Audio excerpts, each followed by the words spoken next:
Nah, look, it feels like a loss. We're really disappointed, to be honest. I know we come away with 2 points, but we feel disappointed at the loss. I think we've been in winning positions the last 2 games. I think from where we come from, people would think it's as good as a win, but it's unacceptable as far as we're concerned. We should have won that ball game.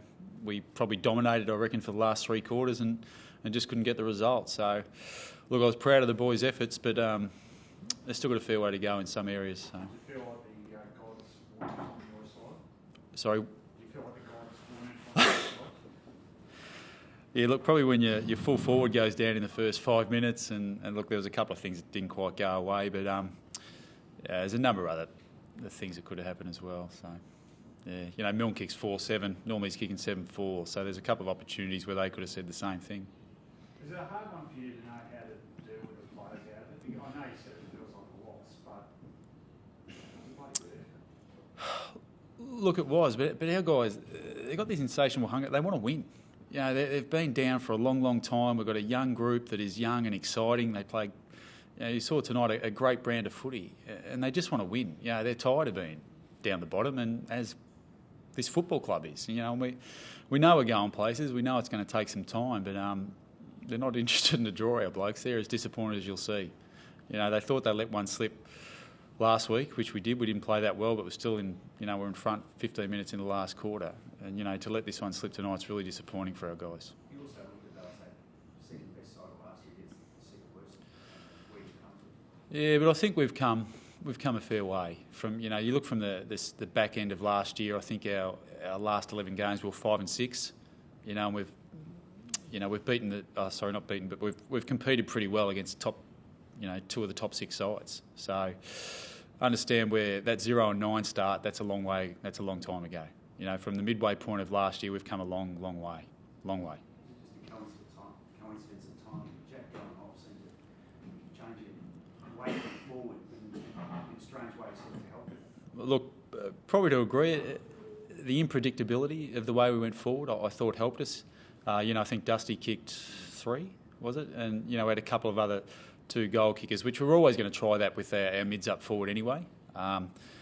Look, there's no doubt it would have been handy for him to be there, but it wasn't the case. Is it a lesson in yourself that to the players as well, not to be Jack focused, you know, when you see the advantage of multiple concepts? Yeah, there's no doubt. Look, you look at the, you know, the last 3 to 4 premiership sides. You need, you know, 6 to 7 guys kicking 20+ goals, which we haven't had. You know, we heard Jack obviously kicked a bundle. I think our next best goal kicker was Jake King or Andrew Collins, at 14, who we traded. So we need to spread the workload. I think Dusty's kicked, 5 over the last, you know, 2 games. Jacko's kicked 4. So we're starting to see that. But we need to find another key forward. I thought Ty Vickery was pretty good tonight. Kicked a couple, looked imposing up there. You know, a couple of things go right. He could have grabbed a couple more marks. So. Oh, that's his passion. That's why he's a good player. He's a passionate kid, you know, and that's why he's a great player. He wanted to win the game. There's no doubt, and he, you know, in the day I don't take that off him. That's the one thing that makes him a great player. He loses that passion, he's not half the player he would be today. When did you make the call, David? Because there were a few sort of incidents where it seemed like he was going to come back on, and then there was discussions, and Jack was gesticulating with various people. What was the process? Yeah, I'm not too sure. Look, the doc made a good call. At the end of the day, he wasn't right to come back on. So, from our point of view, we lose a good player, but you know we lose a battle, but we win a war with him. You know, there's no point sending on a player that, you know, the doctors make a really good informed decision. So we were happy with the decision he made, and we move on. Yeah, you talk a bit about the roles, Matthew White and Brett Deledio especially.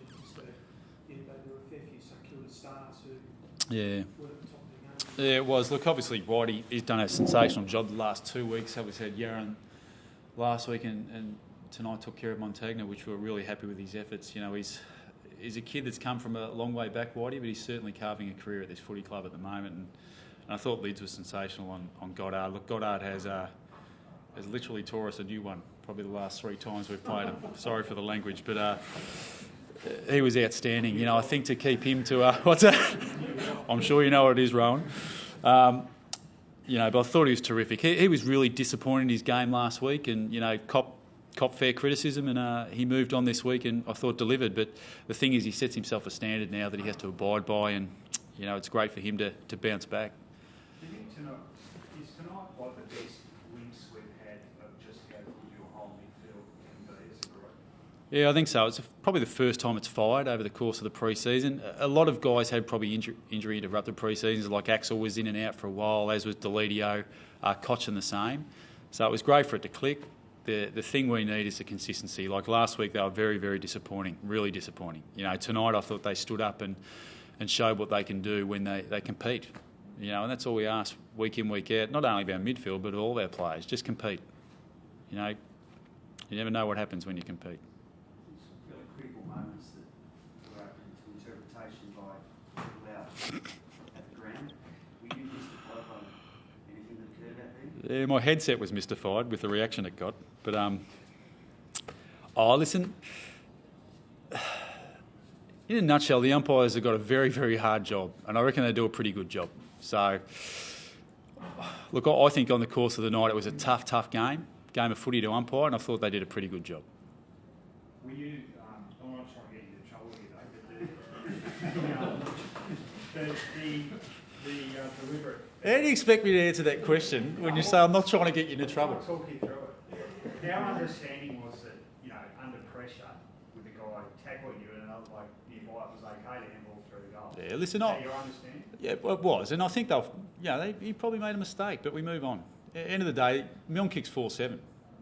He never normally kicks 4-7, so... What about the mark? Look, he's probably blindsided from that one. Hey? So, yes. No, well, I suppose you play the lesser of two evils, I suppose. That makes sense? Yeah, We'll keep 4-7 consistent with Conker. Well, our thing is that we think Brees is going to be a very, very good player. He needs to learn how to play on those guys. Last week he did a terrific job on Garlett, and this week he probably struggled a little bit on Milne. But the great thing for the kid is he persevered. Like he won some of his own ball. Milne's a very, very good player. Don't get me wrong, and he's another guy that over the course of time has actually beaten us hands down a number of times. So, look, he probably learned a few lessons tonight, but that's exactly why we play him week in, week out. He becomes a better player. He can quite easily go back and play at Coburg, against an inferior opposition, but he's not going to learn. At quarter time, Fisher's got at 11.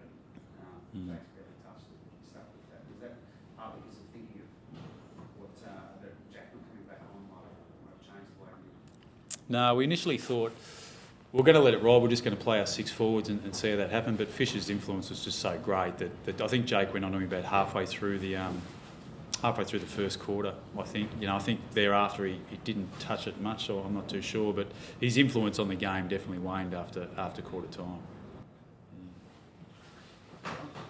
Thank you.